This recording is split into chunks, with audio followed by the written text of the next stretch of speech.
This is Propulsion, the financial professional's catalyst to exponential growth. Are you a driven and ambitious financial professional, but you are finding it hard to break through to the next level? Or are you struggling to build and run your practice successfully? Join Francois du Toit, a leading consultant and trainer, as he interviews not only the experts, but also people you have never heard of before, but who have done amazing things, about how they run their practices, the challenges they face, how they overcome those challenges, their failures, which tech has improved their business, how their revenue models work, and other practical aspects.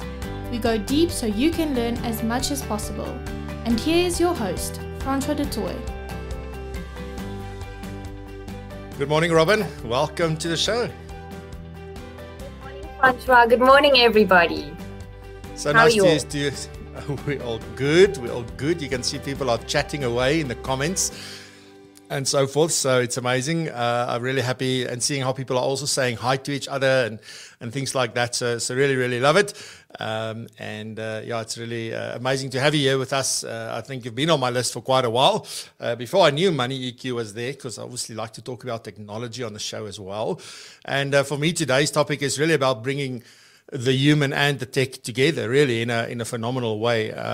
Together with it's sort of three things. I would say it's the client or that human, and then it's the advisor. That human. We can debate whether we, as financial advisors, are all human. Just kidding. Like, I've been long enough in this game to be able to make that joke. So, and then obviously the technology that enables this relationship and a deeper understanding and all of these things. So really excited to talk to you, and a warm welcome here from Joburg to you in Cape Town to the show. Let's get into it. Cool. Let's get into it, Robin. So what is, if we talk about, let's start it with Hadida. I'm keen to learn about, like, it's such an interesting name. It was also very appropriate that we had a few Hadidas already, that we could hear as Norma was speaking. And I don't know if when David was speaking, if there was also a Hadida, but I heard quite a number of them. So what is Hadida and where does it come from? Great, thanks, Francois. And it's really nice to have seen all of the people saying good morning. I didn't know many of you, but I did see Adrian in the audience. And hi, Adrian. It's really great to know that there's somebody out there that knows me and has worked with me in the past. So technically, Hadida is a platform which the Link Tank team have developed in partnership with Duncan Bossio.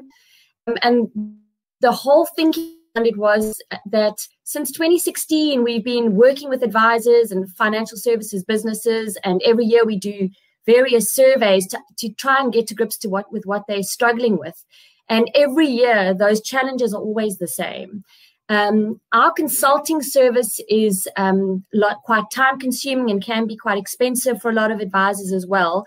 So what we've developed is a platform with the intention of bringing all of the software that's available in our South African market and offshore, and advisors and financial services together. So the intention behind Hadida is to create a place where advisors can get greater insight into what they need, first of all, from a technology point of view, and then enable them to see what kind of technology is available to them, and have technology providers then showcase what they offer all in one place. And then once you've got that platform where you've got advisors and technology providers coming together, you can also then potentially offer insights into what's happening in the industry. And Money EQ is the very first of our products to be launched on the Hadida platform. Awesome. I see Mr. Heinrich Koopman is here. Heinrich, I think it's been 7 years since I've seen you. But yeah, welcome. He's saying hi to you, Robin. So he's also from Cape Town. Hello, Heinrich. My English is escaping me. Just like an exciting hello to have this morning. So good morning, Heinrich. Anyway, so let's get a little bit more into this. I just want to do that. Sorry. So just leave it. I will mute and unmute you, Robin. So don't worry about it.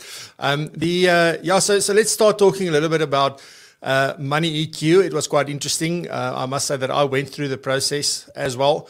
It was quite interesting. So I want to get into sort of, what is the purpose of Money EQ? What is it trying to achieve? We'll start there, and then I'll delve a little bit deeper, and then we'll bring Hendrik on a little later as we move on. So let's start, Robin, with what is the purpose of Money EQ, and where did it originate from? Okay, great. So Money EQ was developed in the United States by a company called Financial DNA.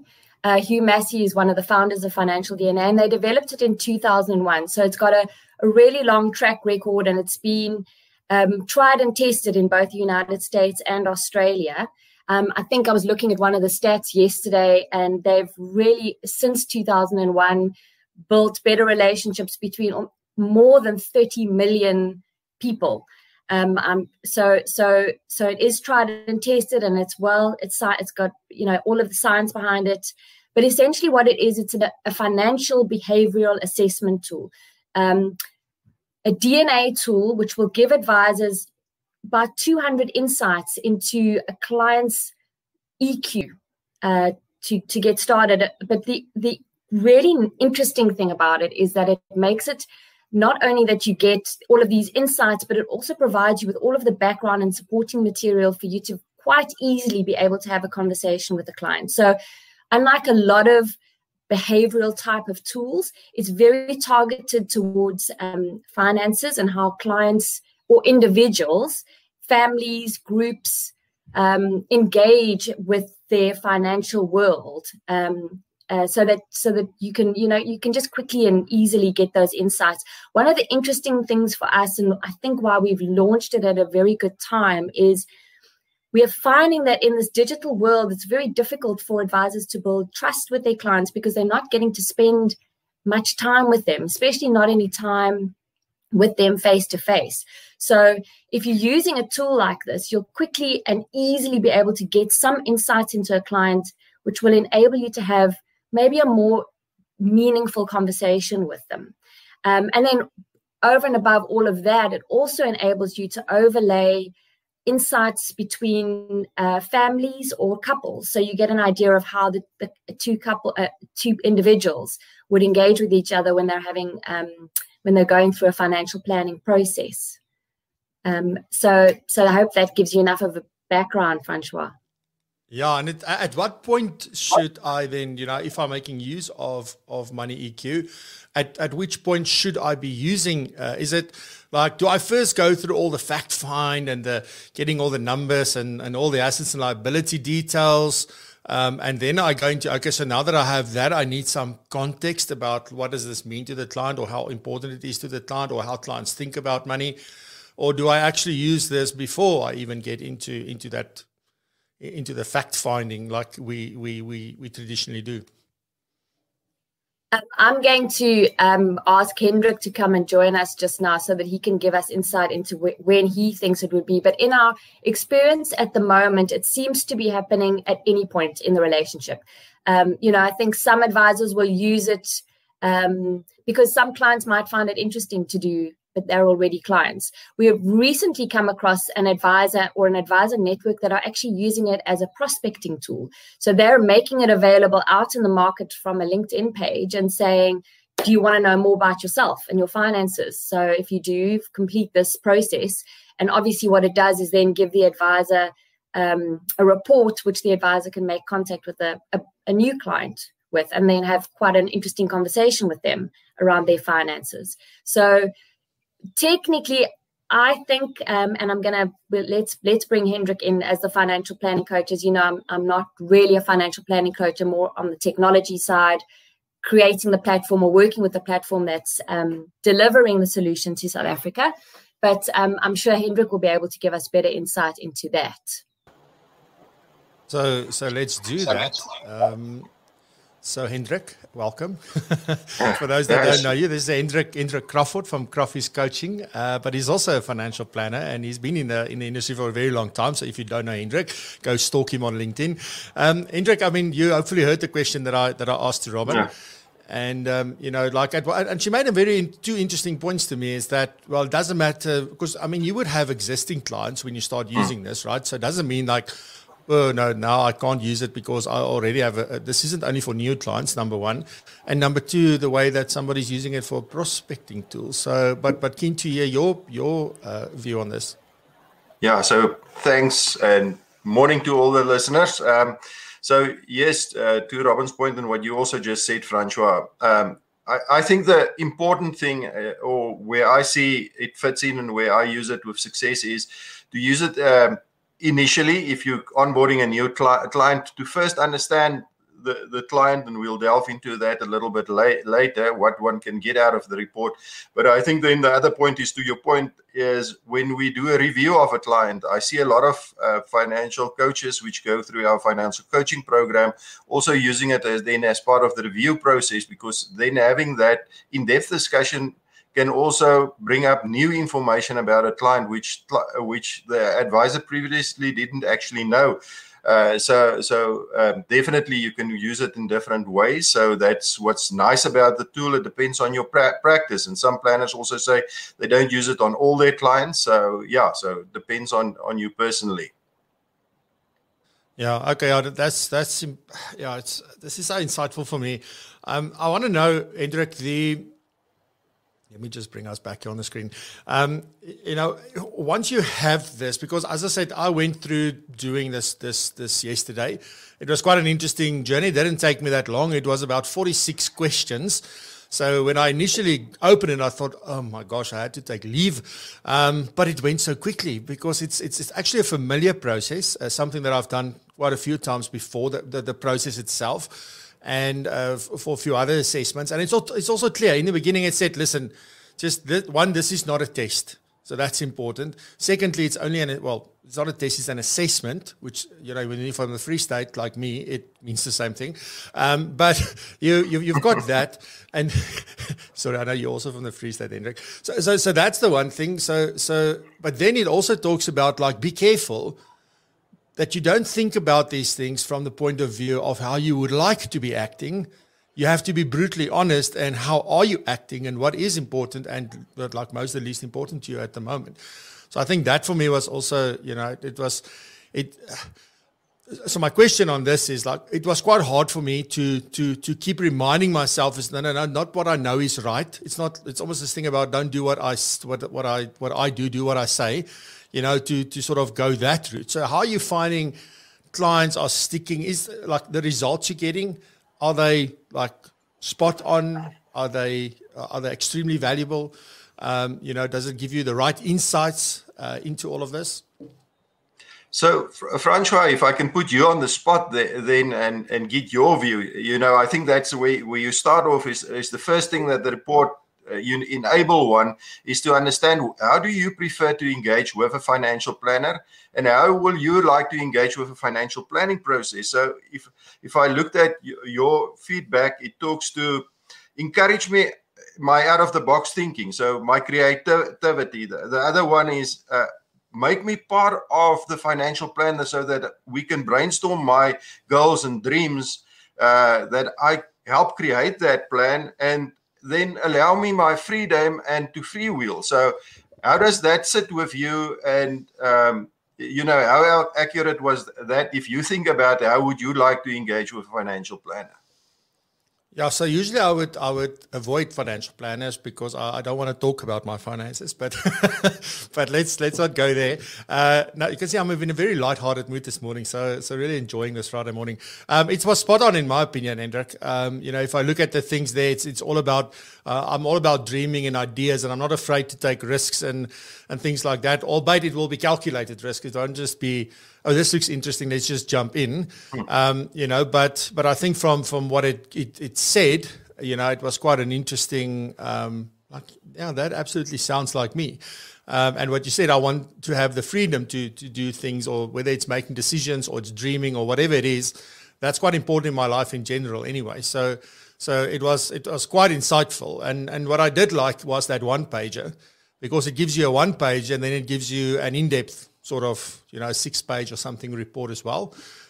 So I could just have an overview of what this was telling me, and then I could delve in deeper, or just contact my financial planner to then talk me through that. And I guess, what is this useful for in terms of, I mean, what are some of the things that we're trying to understand here, Robin, maybe? Like, what is the key thing that we're trying to get to? I mean, Norma was speaking about decisions this morning. So does this help us make, or for you or Hendrik or whoever whoever's playing that financial planning role, to, like, how do I make decisions on the one hand, and on the other hand, like I think in one way and I make a decision in one way, but then the other way I would maybe behave in a different way. So does this tool help for all of those things? Yeah, Francois, there's a couple of things that came up while I've been watching you guys having the conversation. The most interesting thing for me that I've been experiencing when I'm having conversations with advisors is how much fun people have with it. So most advisors or most people that have completed the assessment really enjoy the process because, as you said, it's not onerous. It's really quick. And then it's really insightful. So they themselves are getting insights into themselves. And I've yet to come across anyone who hasn't said the word "it's spot on." That's really interesting to me, that most of the time or all of the time people have said that. But essentially, you've got 200 insights, right, into a client's behavior, specifically focused around their finances. So what it's helping an advisor know is, how does a client prefer to get information from you? So do they like more detail, or do they prefer pictures? So, I mean, one of the conversations I was having with Benny from Asset Map was my style is very much the relationship manager facilitator style, and I like pictures. So technically, if you're using Asset Map in your practice, you could go, well, geez, there's a picture. That's an Asset Map client, for example. We've had conversations with advisors that are going, or you to take this client to a coffee shop. And after I did the assessment with them, I realized that they're more formal. They prefer a more formal environment. So they're not making decisions because they don't feel safe in a coffee shop to make a decision. So the minute you move them into a boardroom and we're having more of a formal conversation, I'm more willing to have a conversation or make a decision. So definitely, it's specifically that wealth mentoring report for me is the ideal report for an advisor, because it points out all of those areas explicitly to the advisor. Things like how you make a decision, what your risk profile, well, not really your risk profile, but what your attitude to risk is, and how you're going to look at that, what kind of detail you like to see, whether you're somebody who wants to basically hand over all of the decisions to the financial planner or be involved in the process. So somebody who trusts easily or is a little bit more skeptical, because both of us are a little bit skeptical, or no, I'm a little bit more trusting, you're more skeptical. So it gives you that kind of information. And then key to that is David Kopp spoke about market mood. What's very interesting about this is it specifically looks at market mood. So when you've done an assessment like that with clients, you'll be able to identify which ones are going to react to various issues in the market. Which are the ones you're going to have to contact when markets are looking a little bit scary because they're going to get anxious. It's going to give you those kinds of insights. 200 of them. So you would never be able to have all of the conversations about this thing with a client once. These are insights that you're going to be able to have conversations with them about for the whole long term of your relationship with them. And immediately when you were saying that, you were talking about using it in the review process earlier. I can't remember. I think it was you who mentioned that they used it in the review process. So, when we do use it in the review process, we always say, well, I always tell, like, if somebody's trying to get to a client and they, after a few years, clients stop, like, nah, nothing has changed. I don't want to see you. No need. Don't worry. It's all fine. Thanks for letting me know. We can look at it next year. And financial planners and advisors get frustrated with that process. And I always say, like, if you want to have a proper review meeting, or we're looking for a reason to go sit with a client. But if we don't offer new information, new insights, and it's got nothing to do with products, because often we wait for the latest product, the latest enhancement. That's the reason. Yes, it is. But this is so much more of a reason. This is something that majority of clients have not experienced at all before. So I think this is where this is extremely, extremely valuable. And if you can build this into your value proposition, into your business, I think that can really help you like just raise the bar for your business, but then also the value that you add. And Hendrik, I want to come back to you, because I'm going to be brave now. I'm going to share my report here on the screen. So let's see. This is the report that I got as the client. Robin, is it fine if I share this? It's fine? It's entirely up to you. Okay, 100%. Cool beans. So yeah, if I wanted to be shy about this, it's too late now. So let's have a look at this. So this is the summary report. So it's the longer report.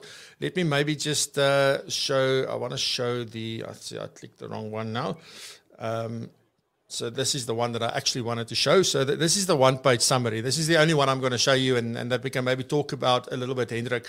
So if I look at this, it says that I'm an initiator. And so my question now very quickly becomes, Hendrik, so I got this, okay? It says I'm an initiator. It tells me I like to take bold, aggressive actions and create the rules, which is yes. I want to understand the rules and then break them and make my own. So that's typically what I do. So, it also then goes into some behavioral biases. So, and this was where I was sitting back last night and thinking like, now it's in writing, it's a problem. But anyway, these biases my behavioral biases may get in the way of wise decision making. Your advisor will discuss strategies to help you manage your instincts in your financial plan. So this is very well positioned where so I have to speak to my financial advisor and want to understand what this is about. Although I think if I go to the summary, it does go into more detail about the behavioral biases, is the newness bias. So I'm likely to give more weight to recent information and ideas. I'm always thinking about new ideas and at the forefront of things in my mind. So that's the stuff that gets me excited. That's why I did not take history after grade 9. So I wasn't interested in the old stuff. I just wanted to know what's happening now. But Hendrik, without me waffling on, from an advisor perspective now, how does an advisor have this conversation? Because I got this report now, what's next? Yeah. So Francois, I think a very good question. I think firstly is what is important for financial planners is this is not a fixing process.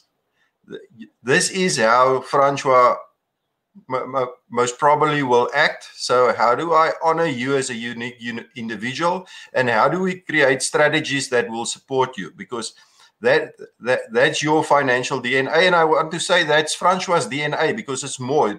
It will most probably play out in your business. It will play out in your life, etc. So how do I support you and bring the awareness that we build, then the competencies to support you? Because there's also a huge benefit if you perhaps can go to the longer report, Francois, and just scroll down. I think it's page 3. There, just stop. There is the report gives you your strengths, so which is great. Is open to unusual ideas. What you've created for us over the past year. Bringing new possibilities, Propulsion Pro that you bought, you are highly curious, engaging with all the people that you brought to the show.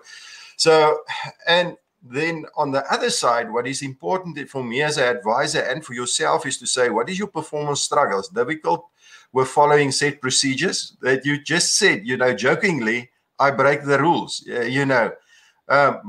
may fail to make ideas concrete. So if we sat together, how do I help you bringing that wonderful ideas that you've got, and that we make it clear, we make it part of your plan, we bring it to execution.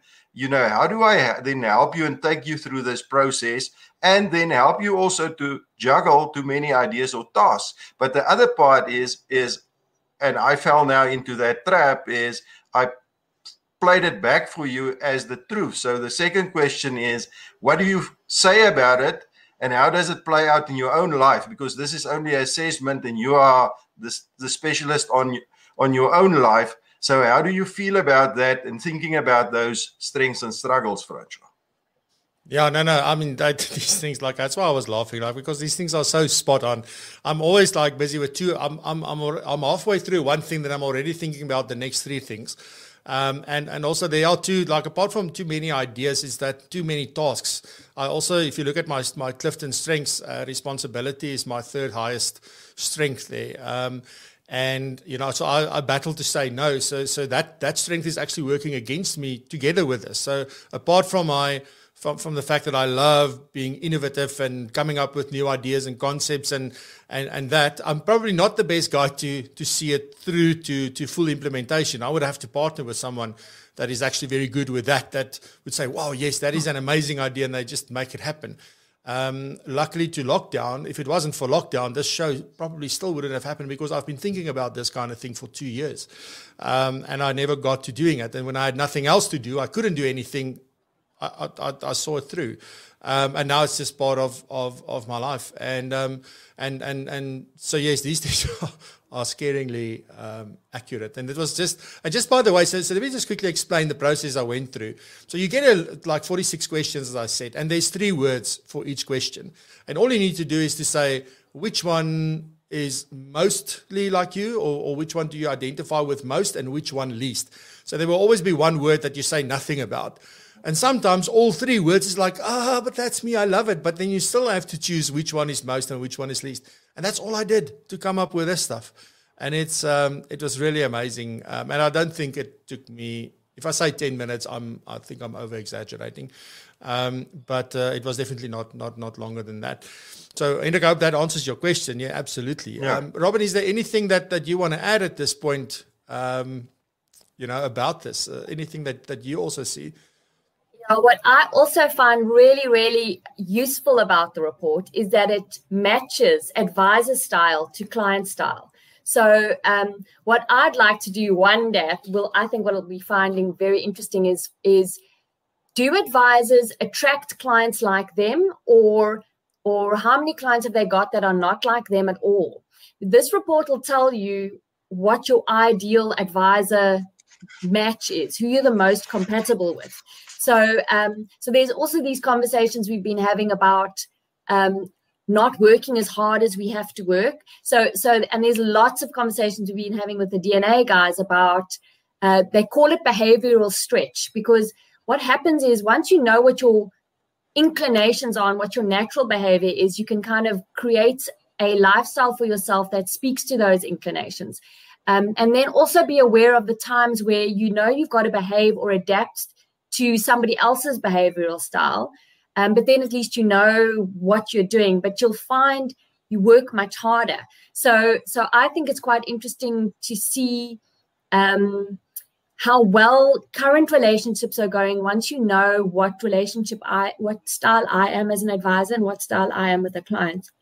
You probably find you work together really well, and the relationship is going really well already. And that's purely because of your relationship style. So as an advisor, that's also going to be useful to you, to know how you need to adapt your own style a little bit to be able to accommodate the clients. So that's also quite cool for me. And at one stage, I want to tackle that, what would happen if you are working with families or couples. So we can show everybody how advisors can look at, if you're planning for a couple, how that can look on one of these style maps. Yeah, awesome. And it's I lost my train. Oh, what I wanted to say was that I completely lost my train of thought. It was such an important point to make now. I lost it. It'll come back now. Hendrik, so now I know sort of my I have some great insights. It's making me think. You are, as a financial advisor, telling me more about this. You almost educating me around what this actually means, probably. And this is an entire process. As you said, this isn't a once-off engagement. And in fact, I also don't believe this is a client-only thing where they do this and then read the report, obviously, and then we just go through the report and that's that. This at some point needs to integrate into financial planning. So how have you seen clients receive this? In general, with the ones that you've used this with, what value is it bringing, and does it enhance the level of engagement from the client. Now, just to be clear, like when I talk about client engagement, just for everybody's benefit, I'm talking about, it's not just me as the financial advisor or planner talking. The client is talking with me, and we're actually back and forth. It's a proper conversation, and we are involved both in the process. It's not a one-sided delivery. So that's what I mean with client engagement. The client is actively thinking, actively participating. That's what's important. So has this enhanced that at all with your clients? Yeah, so I want to share two quick stories, perhaps, Francois. The first one is the other day I had a client that I engaged with that came on board for financial coaching specifically, that said, I'm very bad at budgeting. And we did the money EQ, and it came out that the person is scoring low on budgeting structure, managing my finances.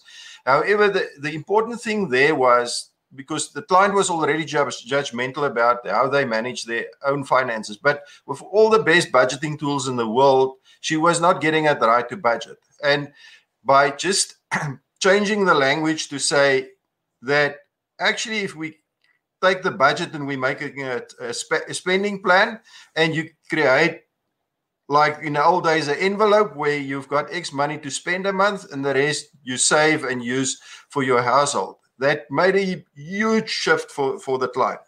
The other one was a financial advisor that used the product asked me to engage with one of the high net worth clients, which we saw together virtually. And the client actually went through the process. And although the client is an ultra high net worth client, the client was investing in very safe, actually all the money in cash and money market, low risk investments. And through the engagement and the process, the client actually said that I'm actually working against myself. But the report actually brought out things like the biases, etc. And we were able to have those conversations, and the client, through the questions, actually made some moves to allow the advisor to engage differently and structure portfolios in a other way. So through one report, you can see how do your client wants to communicate, what is the financial competencies of your client. I call it the budgeting, long-term planning, goal planning, etc., as well as understanding the biases and the risks that your client want to take, the risk tolerances, the risk appetite, etc. You can get from one report, which then flows directly into the financial planning process to your question. Thanks, Francois. Yeah, awesome. So, yeah, I see we're running a little bit out of time, but I'm keen to understand also, you know, from a financial planner, it's another system they have to get. It's another piece of technology becoming part of their stack. So how does this work, Robin? So I'm playing devil's advocate, Robin. So how does this work? How do the fees work? All of that stuff. Let's talk about that.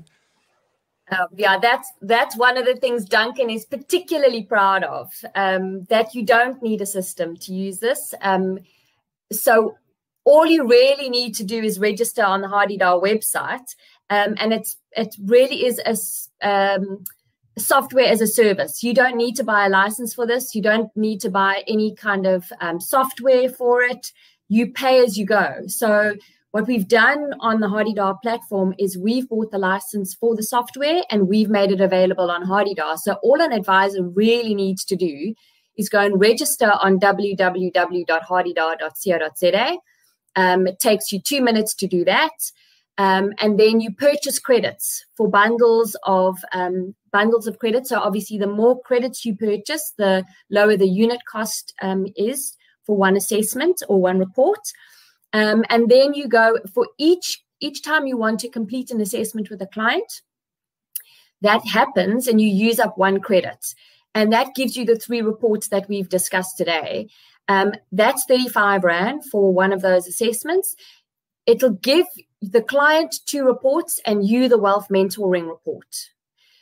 In addition to that, though, once the client has completed the assessment, you're going to get another 16 reports that are available to you, which give you insight into leadership qualities, entrepreneurial styles, all kinds of other things, team dynamics, all kinds of other reports that one day we'll start looking at from a HardyDAR point of view to promote the assessment in different ways, because it doesn't simply need to be an assessment that can be used between advisors and clients. It's got a myriad of other applications, but accessing it is really easy. It's just a matter of registering on HardyDAR and then using an assessment and buying the credits, and then sending your client an assessment for 35 Rand and asking them to complete it. And you only do it when you need to do it, and you only do it for the clients that you feel would enjoy the process without any commitments.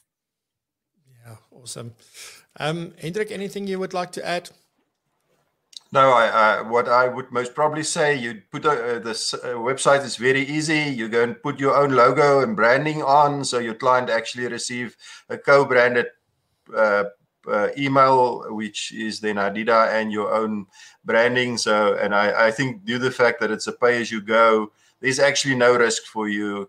Go and try it out, have fun. It adds a heck of a lot of value. So, yeah. Yeah. So one hard question around privacy. So this is like amazing information. What kind of, is it only the assessment? Is there other identifiable information? Is there any risk to the client to go and do this assessment? Things that we need to be aware of, or like, where do we stand from a privacy point of view? So we comply with POPIA. We only ask for an advisor's username, email address, and password, and company details. They provide us with whatever else they want to give us. We commit to never sharing any of that information.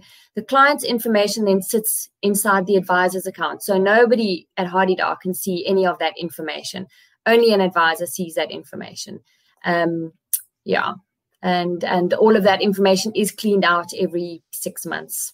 So the reports are extracted out of HardyDAR. It's good to keep them where you need to keep them outside of the system, but they'll be stored inside HardyDAR on your login only. Yeah. Okay, awesome. Robin, thank you very much. And Hendrik, to you as well. Thank you very much. It was a very insightful conversation, and excited to see where this goes. This is something different. And I think once you have this, I want to go as far as to say that possibly risk profiles, I'm not going to worry about those for very much longer, because there's a better understanding here. But anyway, so just from my side, thank you very much for your time. Thank you for sharing with all of us. And I will keep an eye on what's going on, and then we'll chat again soon. Thank you, Francois. Thanks, Robin. It was nice. And thanks to all the listeners. All of the best for the week. Everybody. Yeah. Have a great weekend. Thank you for listening to Propulsion. If you found this episode valuable, please subscribe and leave us a review on iTunes or your favorite podcasting platform. This will help us tremendously. For more about Propulsion and other valuable information, please visit our website at propulsion.co.za.